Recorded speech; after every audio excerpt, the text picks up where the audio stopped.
Hi foodies, this is Chef Pete, and I had a question from San Diego from one of our subscribers, Lisa, and she asked me, what makes a butcher?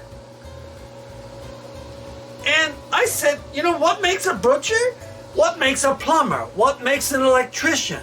Okay, what makes a home framer?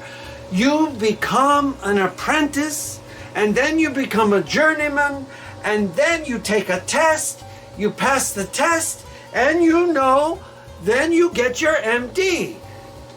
That's a joke. You're meat dealer. Okay, you then are a journeyman butcher. That's what makes a butcher. You learn how to do, just like pounding a nail in the wood. In this case, it is what you do and how to cut the meat, how to shape the meat, how to break the meat.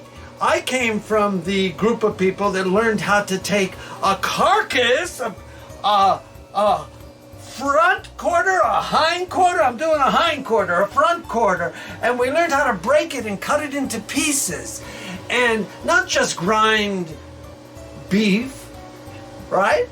Not just grind beef, but we learned how to break everything, cut it for a profit, because we were working in the grocery.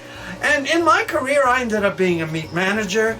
I not only did that, but I had to make profit. So what you see on the table is some different knives, and you see some meat, some chicken meat, some flank. I have some flank steak here, beef meat. But it all makes up the occupation of being a journeyman butcher. So remember that.